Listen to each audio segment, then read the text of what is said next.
Abraham knew nothing else but to speak with faith.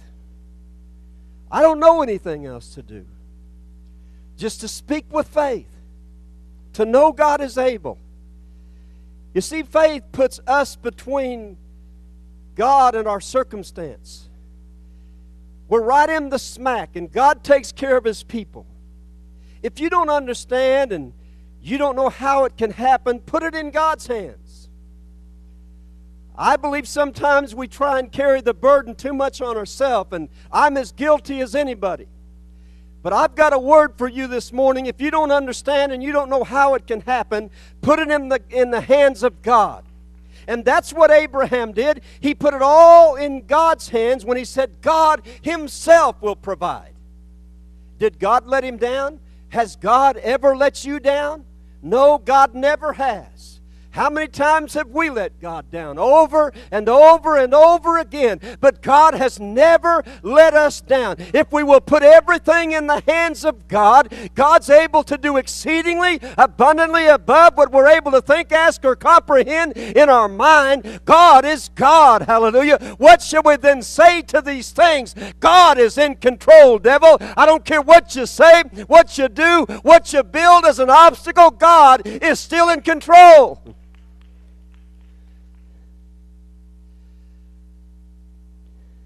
He told Isaac, God Himself will provide the land. We speak the things that are not as though they are. You believe that? How many, without raising your hand, have a desperate need in your body?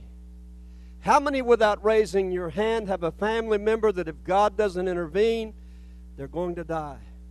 How many this morning, if God doesn't provide financially, that you can see yourself going under? And you can't see any way to see this thing come to pass. But you speak those things that are not as though they are. You just have to know that God is in control, Brother Dale. It doesn't matter what our visual eyes see. We've got to know that we serve a supernatural God. He's not like you and He's not like me. He's better than Benny Hinn. He's better than Rod Parsley. He's better than T.D. Jakes. He's God, hallelujah. And we speak those things that are not as though they are, because when we do that, it takes everything out of our hands and puts them in the hand of God, and God's able to do them. Hallelujah. I'm grateful today that I don't have to depend on myself. All I have to do is speak it, and God will take care of the rest. Another man was facing insurmountable odds.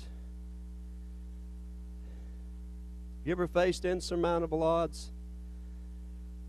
Well, David was facing a giant. Israel was facing a giant.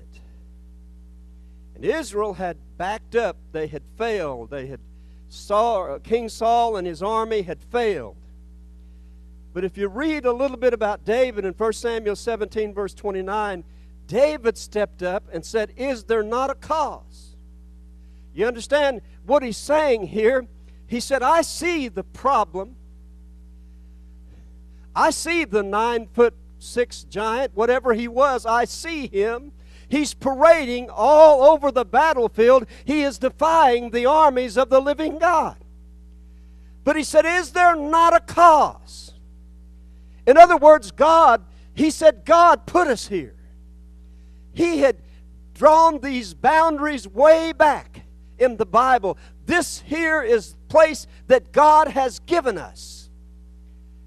Yes, I see the giant, but I know that God said every place the sole of my foot trampled on, that place belongs to me. And where Goliath is trampling right now, it doesn't belong to Goliath. Is there not a cause, he said. He said, it's not time to cower in the trenches. It's not time to say, woe is me. It's not time to say, God did it before, but I'm not sure he can do it now. It's not time to say, we're not big enough. I'm telling you, God plus one makes a majority. And it doesn't matter what we're facing. I know, preacher, you need to have a little more compassion. I believe the compassion sometimes need to be thrown out the window, and we need to be frank. It's time to be real with God and get tough with the devil and look the devil in the eye and say, you pushed us, you prodded us, you pulled us, but there is a cause, and we're going to stand up and we're going to fight you tooth and nail, and we're going to win this thing. Hallelujah. I'm not giving up on America.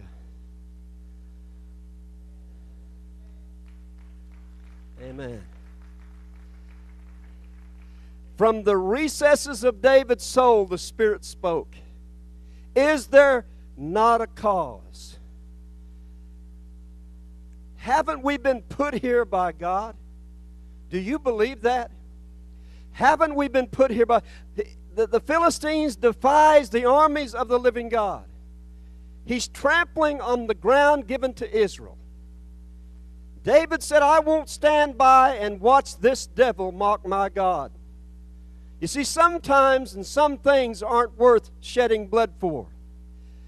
But David said, this is a matter of the utmost importance. Is there not a cause? What shall we then say to these things? Victory belongs to us. If God is for us, who can be against us? When I go out on the battlefield, I'm not going in the name of David, but I'm going in the name of God. Is there not a cause? Isn't there a cause today to hit the streets of Okmulgee and win the lost for Jesus Christ? Isn't there a cause today to go into the hospitals and pray for the sick and believe for recovery of their body? Isn't there a cause today to be faithful to God because God's been so faithful to us? Listen, church, is there not a cause? 4,600 babies are being aborted every day. Is there not a cause? One by one, states are approving gay marriage. Isn't there a cause? The church is weak and becoming weaker. Isn't there a cause? People are sick and dying with diseases that God can heal. Is not there a cause? Our government is spending us into oblivion. Isn't there a cause? Our children are facing a complete moral collapse of their society. Is there not a cause? It's time for the church to rise up like David rose up. I don't care what they're saying on the right or on the left. We can't make a difference, but we can make a difference if we'll stand up. I'm telling you, God is still on our side, and we can win if we'll take a stand for Him. Is there not a cause? Isn't it time for the church to stand up and say something?